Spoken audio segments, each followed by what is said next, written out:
Shabbat Shalom, welcome. We'll begin our service with Yedid Nefesh.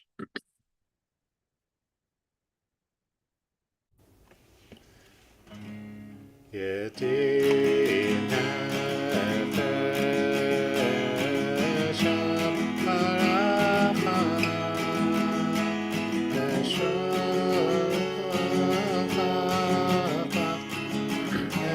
Eretz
Shabbat Shalom. As we reach the end of our week, we are able to take a moment and think back to all that we've accomplished. So we use that to bring us to a place of giving thanks as we continue with Lechu Neranena. Lechu Neranena l'Adonai, Na'iyah l'Tzoyishenu. Lechu Neranena l'Adonai, Na'iyah l'Tzoyishenu. Nekama hana b'Torah, Yizmerot Na'viyado. Nekama hana b'Torah, Yizmerot Na'viyado.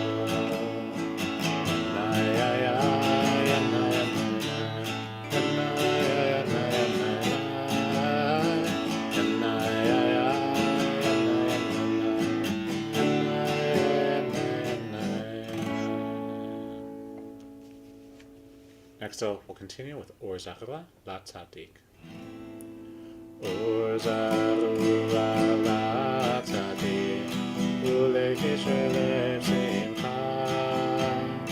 Or Zarua La Tzadik Ulekish Lev Simcha.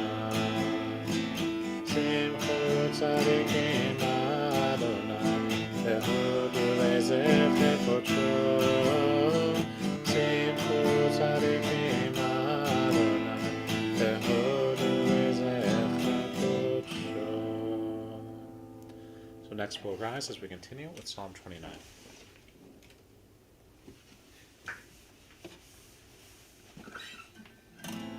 Mizmor LeDavid, Avul Adonai V'Menim, Avul Adonai Kavod, Avul Adonai Kevod Shamo, Ishach Avul Adonai Be'aleh Kodesh, Kol Adonai Al Hamayim, El HaKavod, Yireh Adonai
Oops.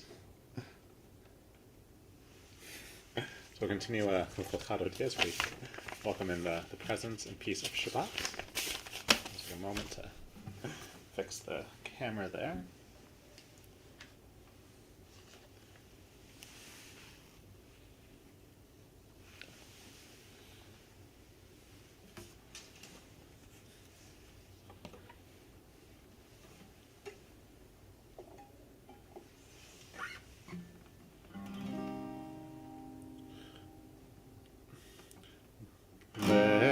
Dodi Vikat Kala Pene Shabbat Mekabela Shamo Vezacho Bedivor Echad Bishmiyanu El HaMeyuchad Adonai Echad U'Shemo Echad V'Shemo Tiferet Eli Tiva V'Echad Dodi Vikat Kala Pene Shabbat Mekabela Shabbat, Techu v'nechad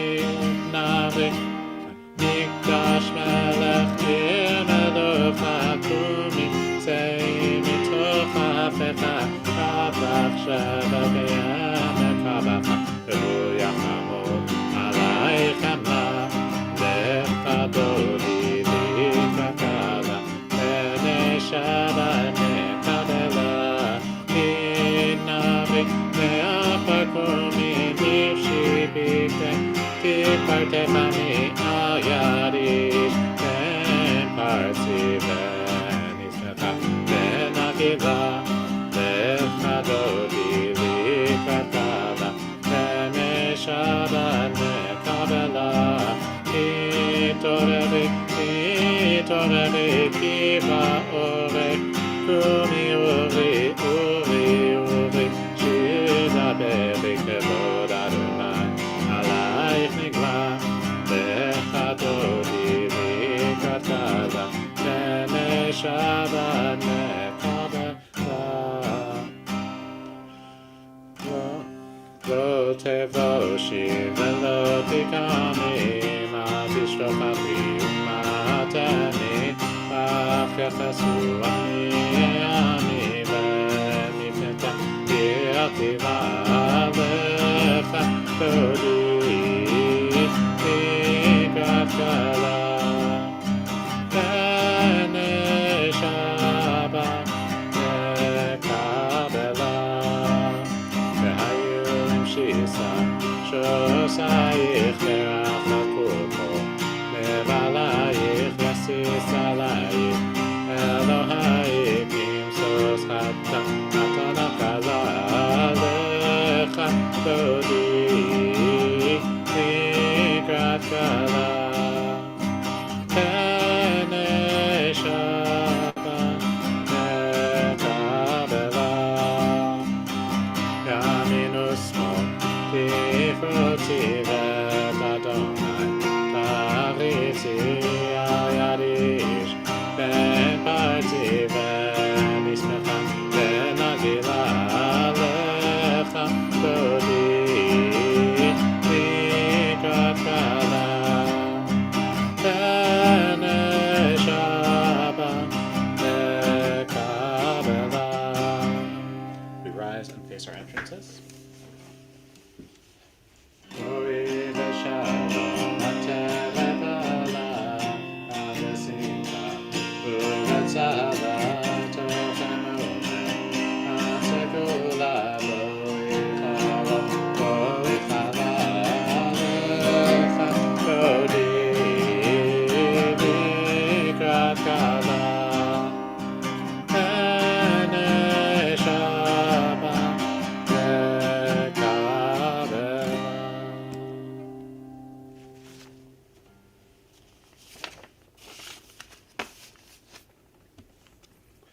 And so we'll continue with Shalom Rav, our prayer for peace. Shalom Rav, Yisrael Amcha, Tasnim Le'olam. Shalom Rav, Yisrael Amcha, Tasnim Le'olam. Ki Ata Melech Adon, Lecho HaShalom. Ki Ata Melech Adon, Lecho HaShalom. Shalom Rav, Yisrael Amcha, Tasnim Le'olam. Shalom Rav, Yisrael Amcha, Tasnim Le'olam. V'tov Einecha levarech et Amcha Yisrael, b'chol עת ובכל שעה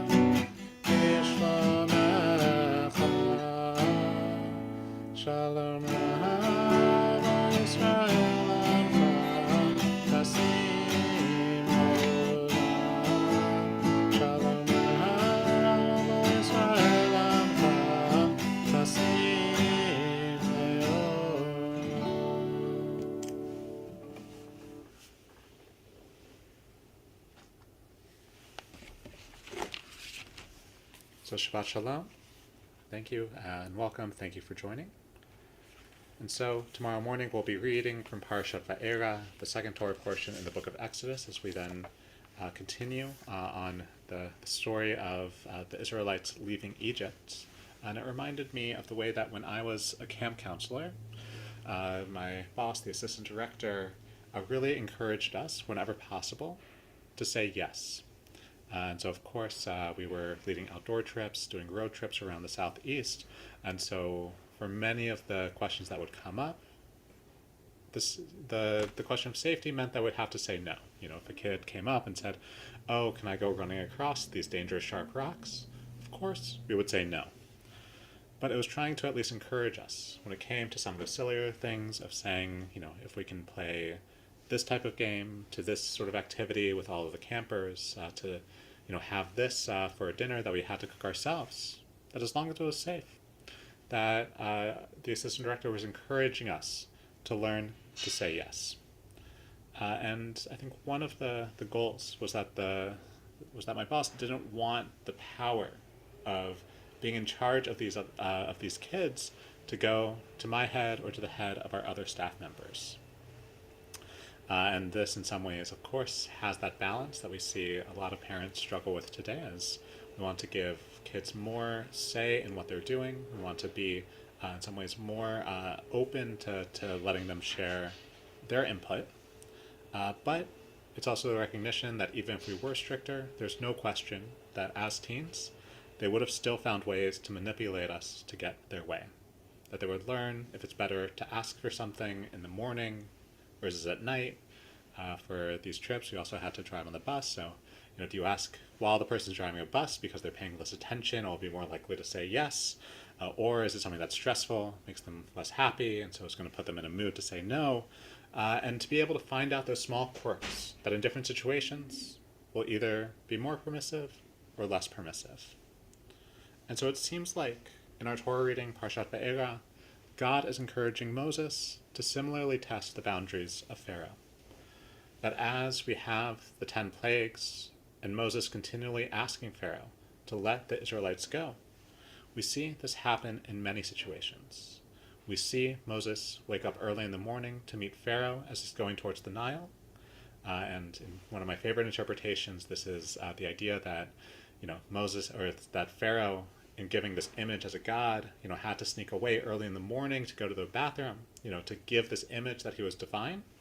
And so by meeting him on the way to the Nile, in some ways it was pointing out the fact that Pharaoh was simply human. But we can imagine that it was this moment of trying to catch Pharaoh off guard, that perhaps in this personal, private, vulnerable moment, that maybe Pharaoh was more likely to say yes. But of course, he didn't. We see also the way that Moses will appear to Pharaoh in court. On the one hand, to appear as Pharaoh surrounded by his other subjects, the other leaders. We can imagine that this is something that would make it impossible for him to say yes. You know, that in this moment he's drunk off his own power, and there's no way that he can have this image of someone who's more powerful than him. And so, of course, in those moments, Pharaoh also says no. But even in this week's Torah reading, as we see the magicians kept away because they too are suffering from the boils, the commentators have this image that it's really Pharaoh then who's alone in the court, but still, Pharaoh says no. We see that perhaps during a plague itself, Pharaoh's willing to let the people go, but almost always, immediately after the plague ends, Pharaoh then will refuse to let the Israelites go. And so, in every case, as Pharaoh says no, it's a reminder that this seems to be ingrained in Pharaoh's character. As Alina taught us last week during her bat mitzvah speech, that Pharaoh refuses to recognize the limits of his own power. And we're able to see time and time again how this makes him stubborn and cruel. That no situation, until the final plague, provides an opening for that change. And it's the tragedy that it takes such a tragedy to then allow the Israelites to go free. And so in this, we're able to see perhaps an obvious warning that any time a leader gains that stubbornness, where they make it about their own sense of power, that about their own ego, that this leads to danger and destruction for those they lead. But I think we're also able to take this onto a smaller, more relatable scale. But I'm sure all of us have had those frustrations as we try to make plans with friends or family members who have a very hard time of letting go of control. That as you perhaps suggest a restaurant or an activity on vacation, that you're shot down because it doesn't quite fit what their image was. And as you ask time and time again, it feels like this shock of why would you even make that suggestion if they're going to need to be the ones who have the final say.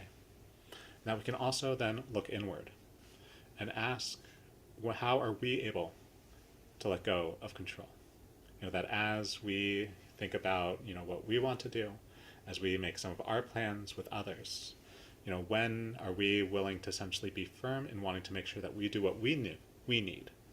But also, how can we let go and find the compromises that will make it a better experience for everyone?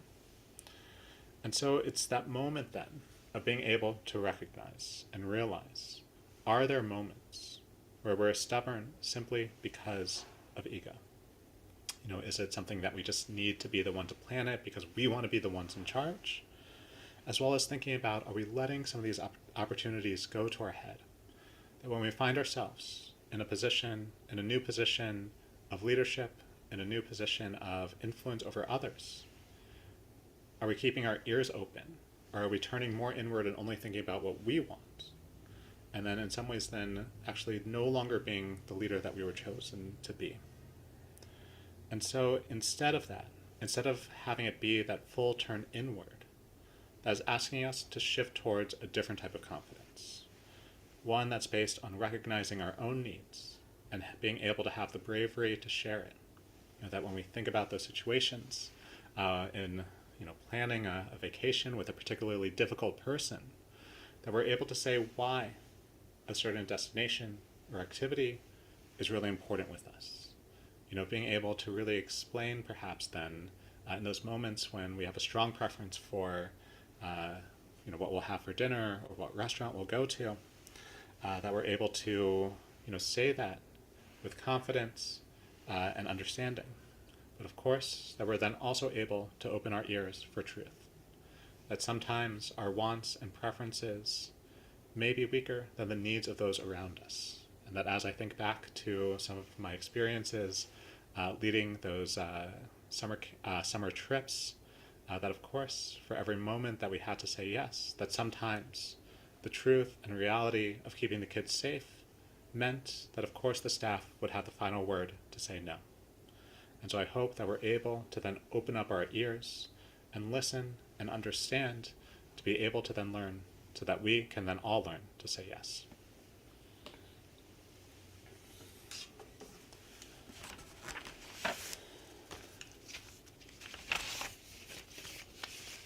So of course, as we then were able to have over the last week, as Israel has reached the ceasefire and agreement to release the hostages, we recognize the way that has come with pain and difficult choices, but wanting to be able to celebrate and recognize the joy in seeing the hostages return home, of giving thanks that we're able to see Emily Damari, Romy Gonen, and Doron Steinbrecher return home to their families last week, and to be able to pray that tomorrow that we'll see Liri Albag, Karina Aryev, Daniela Gilboa, and Amma Levi return to their families as promised. And so even as we're able to think of them with joy and comfort, we also need to remember the other hostages who are continually held in Gaza, and we pray for their release as we continue with Achenu. Achenu, Ko Bet Yisrael.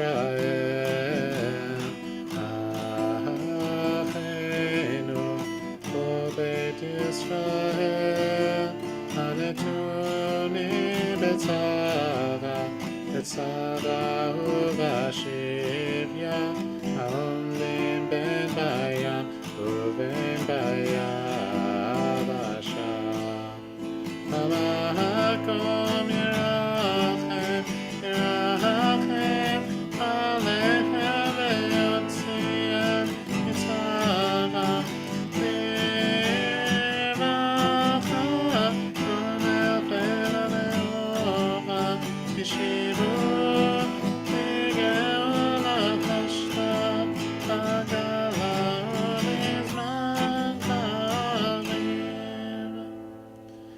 And we continue with Misha Barach, our prayer for physical and spiritual healing. Misha Barach, Avotenu, Mekor HaBracha, Leimotenu, may the source of strength to bless the ones before us, help us find the courage to make our lives a blessing, and let us say Amen. Yesheberach imotenu, Mekor HaBracha, Avotenu, bless those in need of healing, with refuah shelema, the renewal of body, the renewal of spirit, and let us say Amen.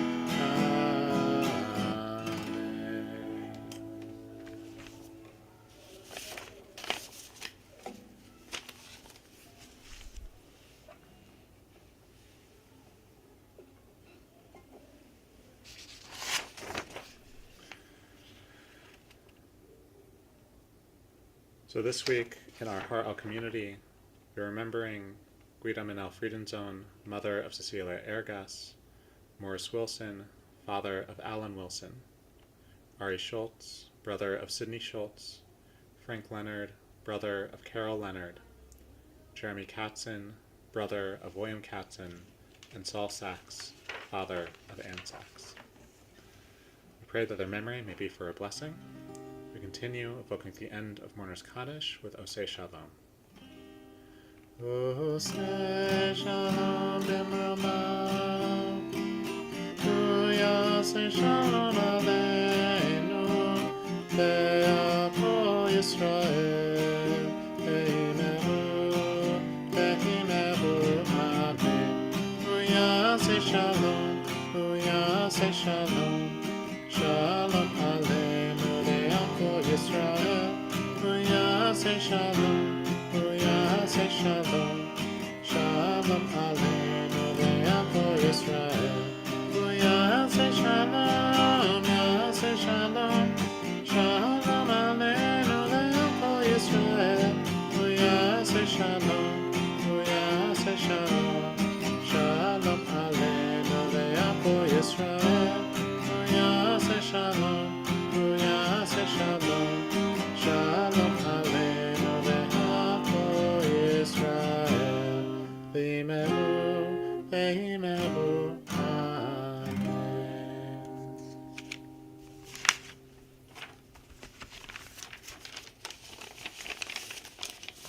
Shabbat Shalom, thank you for joining.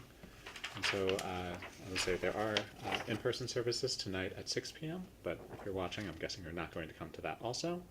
And that we will be having in-person Friday night services February 7th, February 21st, and March 7th, so about every other week. Tomorrow's services will be at 10 a.m., and after there'll be a Kiddush lunch sponsored by Warren Millman and family in memory of Andrea Millman. On Sunday at 2 p.m., the rally to call for the release of hostages will continue at Vancouver City Hall.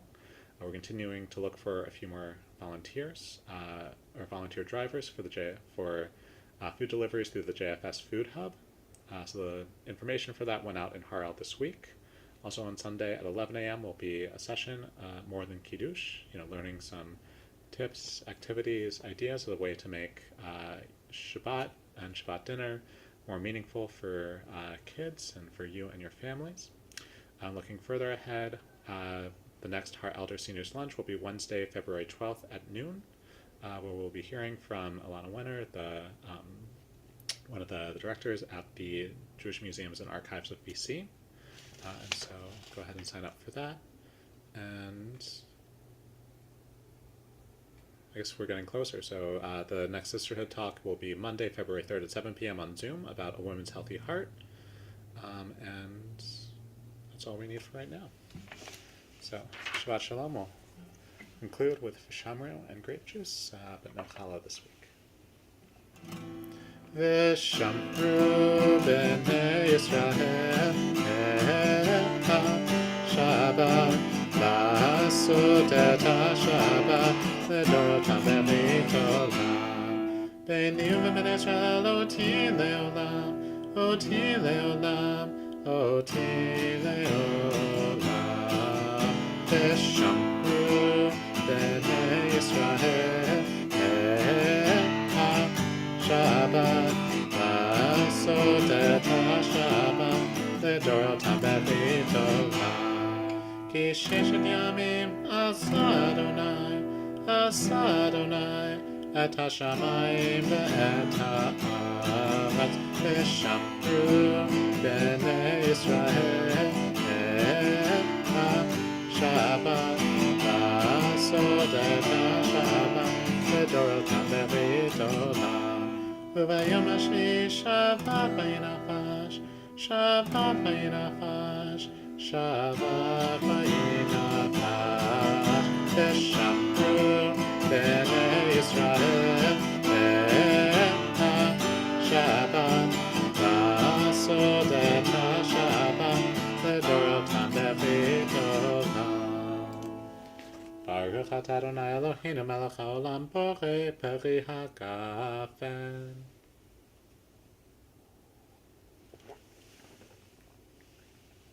So Shabbat Shalom.